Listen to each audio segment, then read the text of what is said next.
ntar kalau misalnya Pak Jokowi udah nggak jadi presiden, IKN itu masih nggak sih akan jalan gitu? Kalau Pak Jokowi sih yang awalnya itu begitu optimis bahwa kita bisa pindah, akhir tahun 2024 kita pindah. Tapi belakangan Pak Jokowi malah bilang, ya memindahkan ibu kota itu tidak mudah. Ya bener sih. Harusnya dari awal disadari sih ya, bahwa itu memang gak mudah. Kalau Pak Jokowi rada-rada gimana ya, karena kemarin bilangnya, ya Carepresnya nanti mungkin akan diterbitkan sama the next presiden Pak Prabowo. Gimana ya, lempar bolanya kenapa ke Pak Prabowo? Pertanyaannya sebenarnya, oke, di situ sebagus itu. Bagaimana dengan masyarakat atau wilayah pendukung di sekitarnya? Kabar gembira untuk Anda yang mau tahu banyak soal Ibu Kota Nusantara. Karena sekarang Ibu Kota Nusantara sudah dibuka untuk umum. Gimana sih caranya? Simak terus. Inilah podcast Niluh.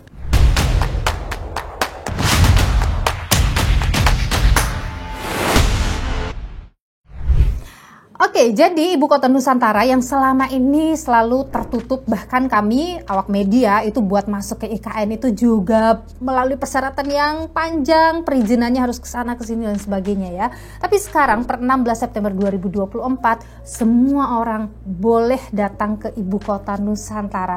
Apa saja yang ada di dalam, bagaimana fasilitasnya, transportasinya, itu semua bisa dilihat. Udah bisa selfie dong ya di sana nanti. Makin banyak gitu masyarakat yang ya posting terus jadi trending di mana-mana. Tapi buat masuk ke IKN tuh nggak gampang. Tetap aja ada beberapa hal yang harus dipenuhi. Pertama, untuk bisa masuk ke IKN, otorita IKN itu membatasi ya, yang bisa masuk ke IKN itu jumlahnya maksimal hanya 300 orang per hari. Dan itu ada jam berkunjungnya, yaitu dari pukul 9 pagi sampai dengan pukul 17 waktu Indonesia bagian tengah. Ya karena memang banyak hal yang masih terus berjalan ya proyeknya di sana gitu. Jadi mungkin ya harus dibatas-batasin dulu. Nah, terus untuk berkunjung ke sana itu harus mendaftar melalui aplikasi I Know, atau saya ini aja kali ya. Spelling satu-satu. IKNOW. Nah, itu harus berkunjung ke sana, terus kemudian daftar di sana. Terus kalau misalnya berkunjung ke sana nggak bisa bebas juga kayak mau keliling-keliling sendiri pakai mobil, enggak. Karena selama di sana kamu semua harus menggunakan transportasi yang sudah disiapkan oleh OIKN. Jadi nanti ada titik kumpulnya. Jadi pada saat kunjungan itu akan ada rest area IKN di Simpang Trunen, itu di samping Rumah Sakit Hermina. Nah, di titik kumpul itu pengunjung ini wajib menunjukkan bukti mendaftar di I Know yang valid kepada petugas di sana. Nah, terus kalau sudah diperiksa, dipastiin bahwa kamu nggak nipu-nipu, nanti kamu langsung bisa melakukan perjalanan menggunakan electric vehicle atau EV bus menuju ke Plaza Seremoni dan juga Taman Kusuma Bangsa. Ini perjalanannya sekitar 10 menit. Jadi tuh hanya dua yang baru bisa dikunjungi, yaitu si Taman Kusuma Bangsa dan juga Plaza Seremoni. Ada apa sih di dua tempat itu? Nanti aku ceritain karena aku habis dari sana. Oke, nah kalau sudah sampai di halte Plaza Seremoni Barat, ini pengunjung dapat mengunjungi baik Plaza Seremoninya di sebelah timur dan juga Taman Kusuma Bangsa yang ada di sebelah barat. Sebenarnya tuh posisinya kayak gini nih. Di Plaza Seremoni ini ada di sini. Terus ini tuh si Taman Kusuma Bangsa, dan yang sebelah sini itu adalah Istana Negara. Jadi kalau kamu datang ke Plaza Seremoni, kamu berada di tengah-tengah, itu di antara Taman Kusuma Bangsa dan Istana Negara. Jadi kayak dari situ tuh view-nya bisa kemana-mana gitu. Dan di situ itu kamu bisa menikmati beberapa fasilitas yang ada di Plaza Seremoni. Ada mini amphitheater, terus kemudian ada forest trail, ada juga retail gallery, dan ada visitor center. Jadi yang dimaksud dengan forest trail itu, jadi tuh kan tanahnya IKN tuh ada banyak apa sih? Kayak rawa-rawa gitu ya. Nah, di atasnya itu dibangun semacam tempat gitu buat kamu bisa jalan. Itu bangunannya dibuat dari kayak warnanya coklat kayak kayu gitu. Aku kasih lihat ya. Nih, aku waktu itu jalan di sini. Jadi kayak gini lah kira-kira. Ini area publik yang disebut Sumbu Kebangsaan. Oke. Jadi Untuk masyarakat kegiatan boleh apapun datang ke sosial, sini iya, ini bebas. Betul, termasuk lapangan dan sebagainya. Ini bisa piknik mungkin di sini. Iya, kemudian ada forest trail. Kemudian itu adalah UMKM Gallery. Nah, dari sini dari kejauhan tuh kelihatan Itu dia Garuda. kantor presiden. Ini kantor-kantor Nah, ini. ini kantor-kantor Kemenko yang tadi saya sebutkan. Jadi kamu bisa berkeliling tuh di situ sambil ala-ala bikin video klip atau mungkin bikin video-video buat bahan-bahan reels di Instagram boleh, atau bikin juga buat TikTok juga boleh. Bagus deh pokoknya di situ ya. Terus kemudian ada retail gallery. Jadi tuh ada kayak satu gedung yang isinya itu ada tempat-tempat apa sih UMKM gitulah ya buat berjualan dan sebagainya. Jadi kamu bisa berkeliling di situ. Kalau amphitheater tuh bisa buat event, mau ada acara musik atau apapun di situ bisa. Nah, kalau Taman Kusuma Bangsa itu posisinya memang agak naik sih, lumayan gitu.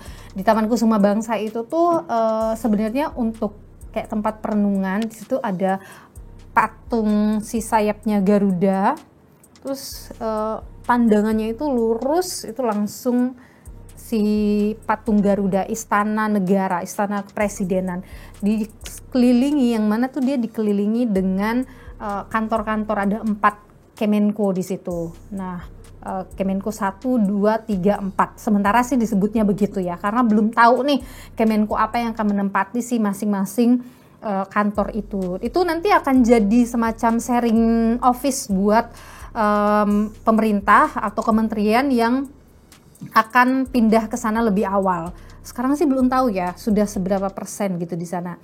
Nah, selama berkunjung kamu wajib mematuhi ketentuan. Apa saja itu? Pertama, gak bisa bawa kendaraan pribadi, sekali lagi itu kamu harus menggunakan transportasi umum pada titik kumpul.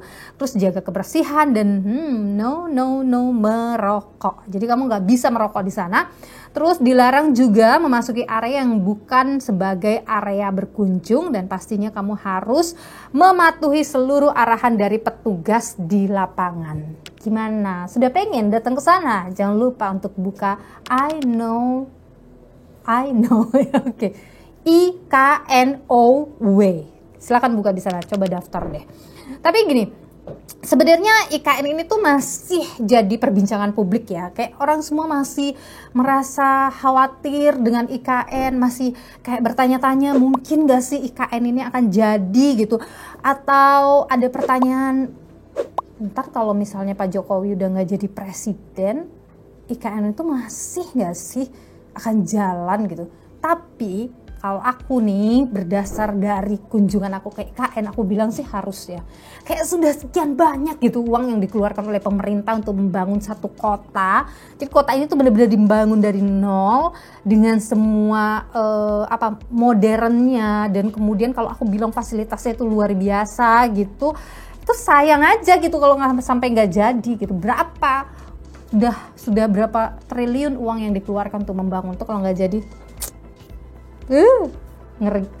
Nah, tapi sampai sekarang itu Pak Jokowi belum ya menandatangani kepindahan ibu kota dari Jakarta ke IKN. Sampai dengan sekarang belum, karena memang ada beberapa hal begitu yang belum selesai. Kalau Pak Jokowi sih yang awalnya itu begitu optimis bahwa kita bisa pindah akhir tahun 2024, kita pindah.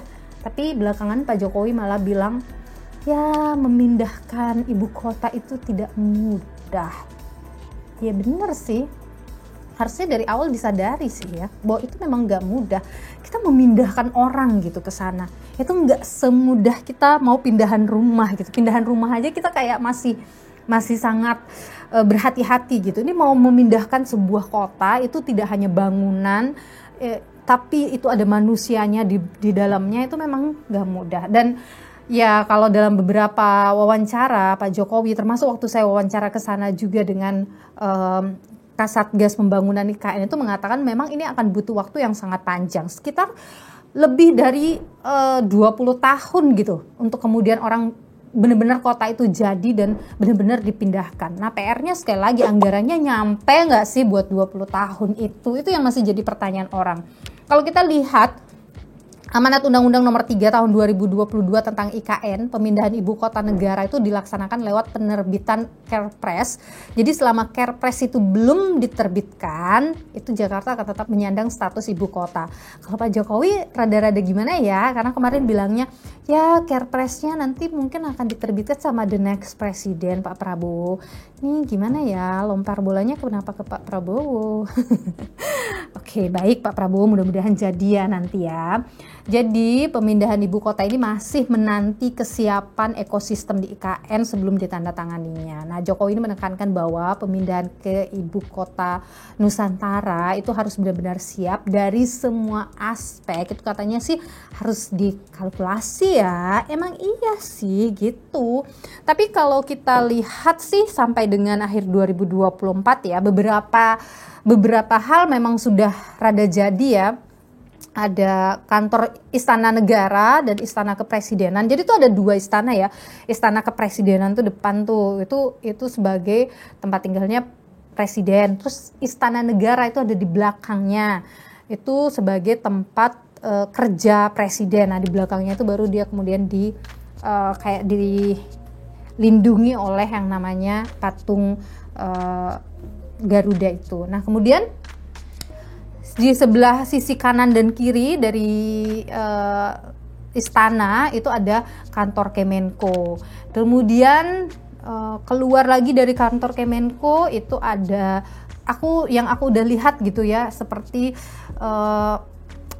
Bank Indonesia itu udah mulai jadi, udah kelihatan gedungnya. Terus kemudian yang udah digunakan fasilitasnya itu kan seperti rumah sakit itu sudah mulai jadi. Waktu 17 Agustus katanya lebih dari hampir 40 ya, aku lupa, enggak ya, puluhan lah bed itu udah siap untuk digunakan. Terus kemudian hotel itu juga sudah jadi, dan kemarin pada saat 17 Agustus beberapa tamu negara itu juga tinggal di hotel itu. Terus kemudian rumah menteri itu juga sudah jadi, termasuk juga tempat tinggal ASN atau rusun atau rumah, apa ya sih istilahnya ya, kayak rusun kayak gimana ya, tapi kayak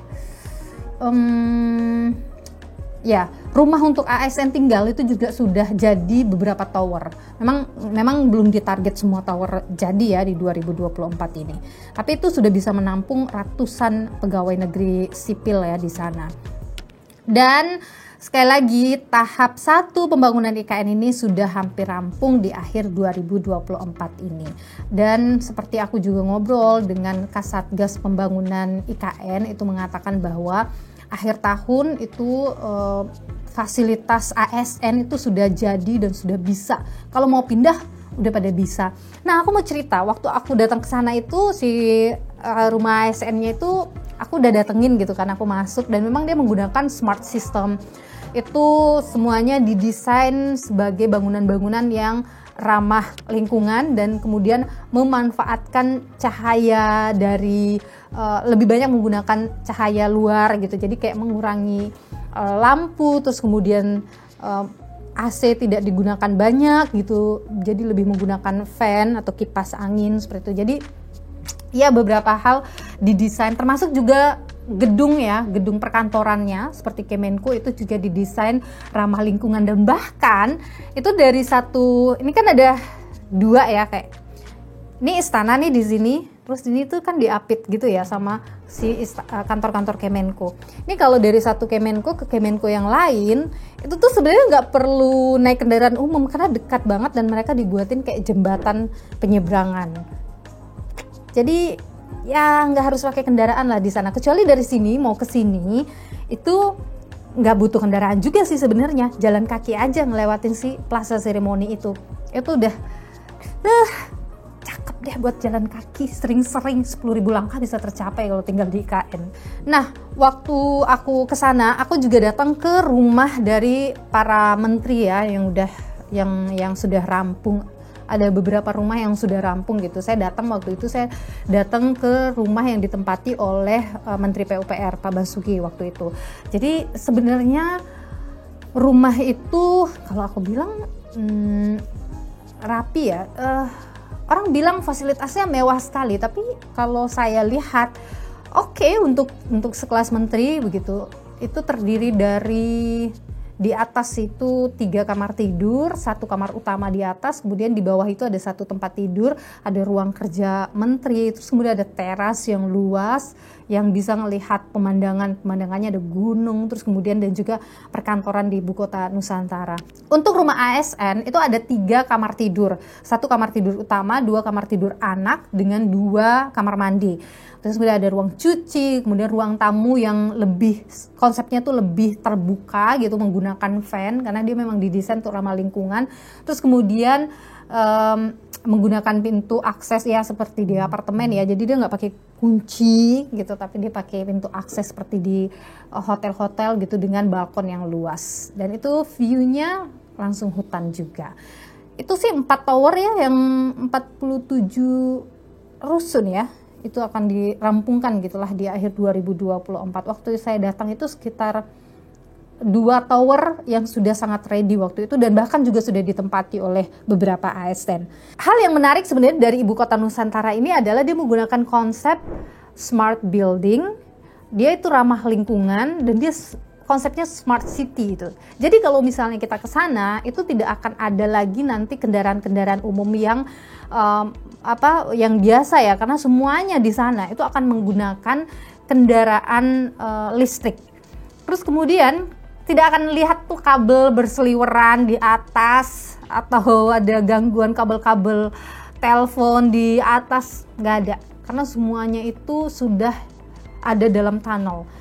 Airnya, kemudian listrik, terus kemudian ada gas, itu semua ditaruh di bawah di tunnel. Nah, kalau di jalan-jalan itu biasanya ada tiang itu ya, kalau selama ini mungkin kita kayak kenal ada tiang listrik itu, di sana itu ada smart pole namanya.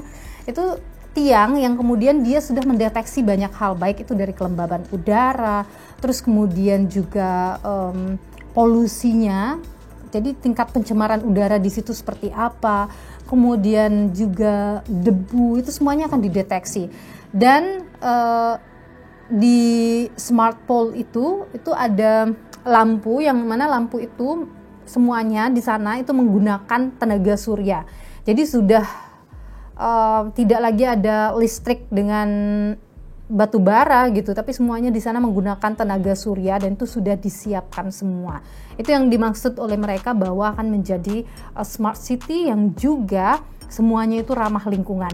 Nah, di IKN itu juga ada embung-embung yang dibangun, itu kurang lebih direncanakan ada 30-an embung waktu itu ya. Saya datangin salah satu embung yang namanya itu embung MBH. Waktu itu saya mikir kan, MBH apaan sih Pak? Gitu. Aku nanya juga kan, MBH apa? Tapi nggak dikasih tahu. Ternyata Pak Bas buka tuh, MBH itu adalah Muhammad Basuki Hadi Mulyono. Udah kemana-mana gitu ya kan, mikir MBH. Nah, embung MBH itu kelilingi dengan jogging track sejauh 3 km. Jadi bisa jogging-jogging di sana. Terus kemudian si embung itu juga menggunakan teknologi ya. Jadi dia akan berfungsi untuk menurunkan suhu. Jadi kalau misalnya pada musim kemarau suhu panas, dia itu akan membantu untuk menurunkan suhu. Terus kemudian dia itu ada pendeteksi tingkat misalnya biasa itu kan air ya, dan numpuk banyak tanah begitu tuh akan dengan sendirinya akan ditahu nih tanahnya udah terlalu tinggi atau gimana, itu akan langsung dibersihkan. Terus kemudian kalau airnya sudah turun pada ketentuan tertentu, dia akan langsung dimasukkan air yang baru. Kalau misalnya airnya sudah terlalu banyak begitu, maka dia akan langsung dibuang. Jadi itu akan tersalur tuh sekitar ada 30-an embung. Nah, embung-embung ini juga yang akan menjaga supaya tidak terjadi banjir di wilayah itu. Nah, si kawasan inti pusat pemerintahan yang teman-teman kalau mau datang ke sana itu bisa kunjungi, itu luasnya 6.000 hektar. Gede banget emang. Nah, itu semua dibuat dengan konsepsi smart city tadi, smart building, dan bebas banjir. Pertanyaannya sebenarnya, oke, di situ sebagus itu, bagaimana dengan masyarakat atau wilayah pendukung di sekitarnya? Itu masih jadi pertanyaan. Tapi katanya sih semuanya itu juga sudah dipikirkan dan itu tidak akan membahayakan wilayah sekitar di luar daripada ibu kota Nusantara atau wilayah penunjangnya. Nah kemudian IKN itu juga sudah menyiapkan ada namanya bendung Sepaku Semoy, itu akan berfungsi untuk mensuplai air untuk wilayah ibu kota Nusantara, plus juga mensuplai untuk air untuk seluruh wilayah di Kalimantan Timur itu. Jadi bendungan Sepaku Semoy ini sudah mulai berfungsi dan di sana itu di sekitarnya itu juga dibangun beberapa fasilitas umum yang masyarakat bisa piknik atau bisa ya healing lah ya buat di sana. Nah, kalau aku sih ngelihat sisi positifnya kalau misalnya kalian tinggal di KN tuh akan sangat mudah healing ya, karena wilayahnya itu bener-bener aku bilang wah ini cocok nih kalau buat anak-anak yang suka banget healing, yang suka banget kayak dikit-dikit kerja capek pengen healing, situ tuh banyak banget titik-titik buat healing. Tapi memang harus dipikirkan baik-baik bagaimana kemudian agar di dalam IKN-nya bagus tapi wilayah penunjangnya juga itu bagus, termasuk bagaimana agar pemerataan ekonomi itu tidak terjadi, nanti tidak hanya terpusat di ibu kota Nusantara atau di kawasan inti pusat pemerintahan itu saja. Satu hal soal akses, IKN itu sedang membangun bandara. Tadinya itu adalah bandara VVIP harusnya, tapi sekarang itu sudah diganti menjadi, atau di kata Pak Menhub ya, itu udah dibuka untuk umum gitu. Jadi nanti itu akan dibuka untuk umum dan itu jaraknya dekat banget dengan kawasan inti pusat pemerintahan itu. Jadi masih ada di dalam kawasan ibu kota Nusantara. Terakhir aku datang ke sana sih belum nampak ya gitu, tapi di targetnya sih bisa segera selesai gitu. Nanti akan kita lihat perkembangannya seperti apa. Soal akses bagaimana kalau mau ke sana? Nah ini dia, aku dari Jakarta itu turun di Sepinggan. Dari Sepinggan waktu itu saya melewati jalur yang biasa ya, itu sudah ada tol. Dan dari sana sampai ke gerbang kawasan inti pusat pemerintahan itu perjalanannya sekitar 2 jam lebih, hampir 3 jam lah perjalanannya. Kemudian dari gerbang itu ke kawasan pusat inti pemerintahan sih deket aja sebenarnya, cuman memang jalanannya rada belum bagus ya, karena masih banyak pembangunan, terus debu di mana-mana gitu. Karena pas saya datang tuh siang banget dan panas banget gitu, apalagi di jalan utama antar provinsi itu tuh debunya luar biasa sekali. Tapi jalannya semuanya udah bagus. Kalau ngobrol-ngobrol sama masyarakat sekitar sih mengatakan memang sejak pembangunan IKN dilakukan, jalanan yang dulunya itu nggak bagus sekarang sudah bagus gitu. Jadi itu salah satu hal yang manfaat yang dirasakan oleh masyarakat di sekitar. Tapi itu di jalan utama. Pas saya masuk ke jalan-jalan yang daerah perumahan gitu, saya kan kebetulan waktu itu menginap hari pertama itu menginap di dekat jalan utama. Dan hari berikutnya itu saya menginap masuk kayak ke dalam gitu, itu jalanannya bikin nangis karena tuh jalannya masih tanah, terus habis hujan, kebayang kan kalau jalan tanah habis hujan kayak gimana. Itu juga harus diperhatikan dong pemerintah, jangan cuman dipoles di terasnya gitu, tapi dalamnya tuh berantakan. Kasihan warga sekitar. Yang kasihan juga warga sekitar itu mereka nggak punya air bersih, mereka harus beli air. Jadi mereka tuh ada yang datang jual air bertower-tower gitu. Nah ini juga harus jadi perhatian. Mudah-mudahan ya kalau IKN-nya jadi itu benar-benar bisa direalisasikan air yang bersih untuk masyarakat sekitar. Oh ya, dalam IKN itu juga nanti ada airnya tuh langsung bisa diminum. Waktu saya nyoba kesana sih belum bisa ya, karena itu masih harus melalui pengujian lebih lanjut. Jadi Pak Bas tuh sempat nyobain kan minum air langsung gitu dari kerannya. Nah itu tuh di pusatnya, jadi di intinya gitu. Nah ini kan harus disalurkan nih ke beberapa bangunan gitu kan. Nah itu kan menggunakan pipa ya. Nah masih diuji waktu itu dari sini, dari pusatnya ini menuju sampai di usernya itu apakah kualitasnya masih sama atau tidak. Waktu itu katanya masih diuji. Aku belum dapat update-nya seperti apa ya soal pengujian itu. Nah, melihat begitu besarnya, ini kan mega proyek pembangunan IKN ini kan sebuah mega proyek yang menelan anggaran yang besar. Kata pemerintah sih membutuhkan ratusan triliun gitu, tapi semuanya tidak menggunakan anggaran negara. Yang menggunakan APBN itu hanya pembangunan di kawasan inti pusat pemerintahan. Tapi luar-luarnya itu kan kurang lebih nanti akan ada 9 layer keluar, itu akan mengandalkan yang namanya investasi dari luar, investasi swasta. Itu yang terus digenjot sekarang. Cuman sih katanya belum ada investor asing. Nanti kita akan lihat catatan dan laporannya selanjutnya akan seperti apa ya. Dan yang paling penting adalah tentu kita harus lihat bagaimana prioritas pemerintah selanjutnya terhadap pembangunan IKN ini. Karena kalau misalnya kita lihat dari apa yang ramai sekarang, kabarnya sih pemerintahan Pak Prabowo ini akan fokus menyelesaikan atau merealisasikan janji politiknya saat kampanye kemarin, yaitu makan siang gratis. Jadi anggaran itu akan banyak dimasukkan di sana, termasuk juga janji Pak Prabowo bahwa pertumbuhan ekonomi itu akan mencapai 7-8%. Tentu kita lihat ya, fokus ya Pak Prabowo itu kemudian kemana. Kalau dari sisi anggaran saja, sekarang ini sih anggaran untuk pembangunan IKN 2025 itu turun ya dibandingkan dengan tahun sebelumnya. Kemarin itu Pak Basuki itu mengatakan bahwa alokasi anggaran untuk kebutuhan pembangunan Ibu Kota Nusantara di tahun 2025 itu sebesar 9,1 triliun rupiah. Dari tambahan pagu anggaran Kementerian PUPR tahun depan yang disetujui oleh Komisi 5 itu kan 40,5 triliun. Nah, 9,1 triliun itu digunakan untuk pembangunan IKN.